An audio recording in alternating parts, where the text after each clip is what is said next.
As another hurricane moves through Florida, it is clear the Atlantic hurricane season is not quite done yet. William Brangham has more on some of the people these storms impact the most.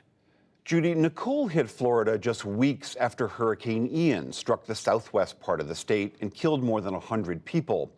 We know storms like these can devastate vulnerable communities, but one group that is often overlooked in natural disasters is the formerly incarcerated, a group that can face some unique challenges even in the best of times. We spoke to one formerly incarcerated woman whose home was destroyed by Ian. She fled to Tampa, but then found that her criminal record made it very hard to find housing, even though it has been years since she was released. And she's not alone. Hundreds of thousands of people come out of Florida's prisons and jails every year.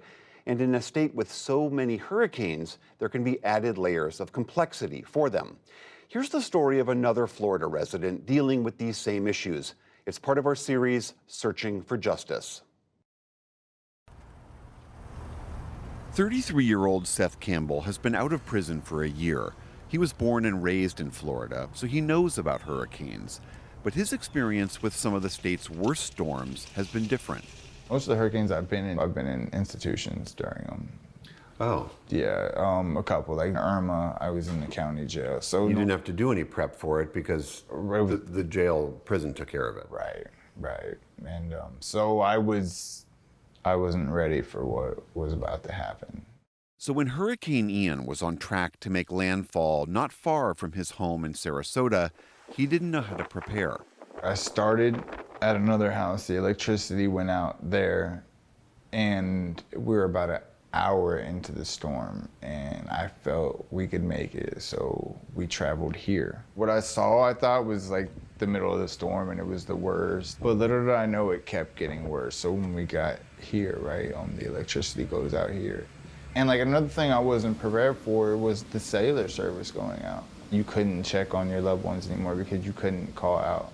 When you're in the midst of it and now you have loved ones like truly affected, like people who no longer have homes, and it's no longer about me or what I was prepared for. It's like I wasn't prepared for this turn in life. Experts say that after a natural disaster, formerly incarcerated people can find themselves competing with the rest of the population for already scarce housing, jobs, and other resources, so they can often be the ones pushed to the back of the line. David Kirk is a sociology professor at Oxford University. His 2020 book, Home Free, looked at the outcomes of people released from Louisiana prisons right after Hurricane Katrina. We're talking about destabilization of not only housing, but jobs, labor markets, services that the formerly incarcerated oftentimes depend upon.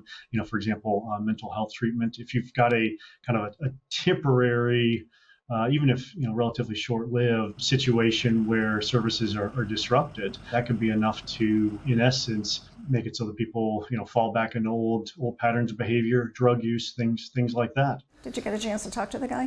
Barbara Richards directs Project 180, a Sarasota-based nonprofit that helps people re-entering from prison. In addition to linking people to addiction treatment, employment, and help with their finances, Project 180 runs a pair of houses for formerly incarcerated men in Sarasota. Seth Campbell is the house leader for one of them.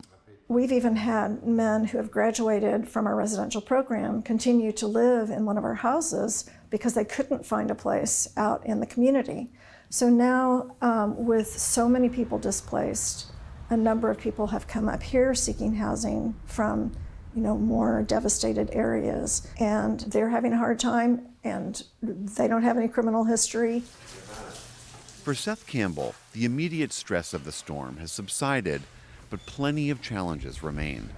This summer, he opened a small apartment cleaning company with his girlfriend, but Ian brought that business to a halt.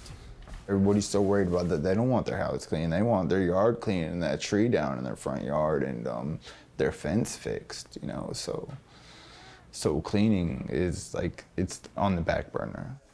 So last month, Campbell started looking into disaster loans from the Small Business Administration. But the SBA says it won't give financial aid to people who are, quote, not of good character, and its disaster loan forms ask about an applicant's criminal record.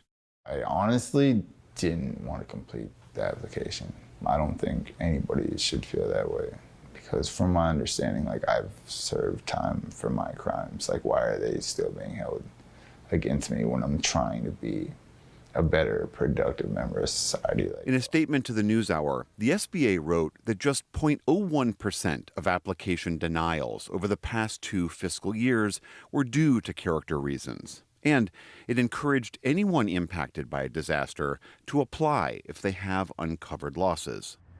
But formerly incarcerated people don't only have to weigh their interactions with the government after natural disasters.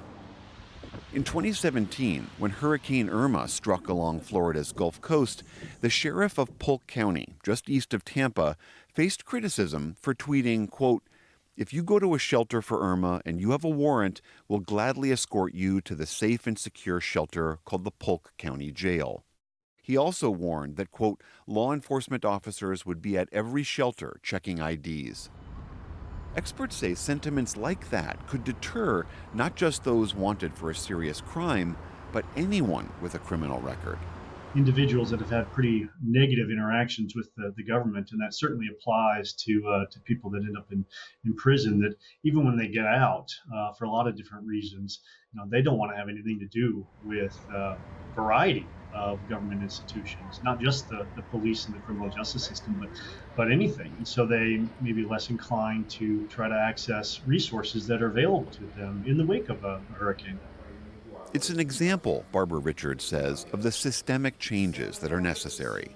When an individual comes back from jail or prison and is unable to successfully start their lives the way we might consider them to be successful, what results from that is poverty, homelessness, unemployment, a return to criminal behavior, and those are social issues that affect all of us.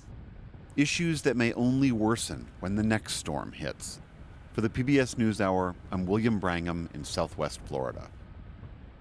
An important but overlooked aspect of what happens after these terrible storms. Thank you, William.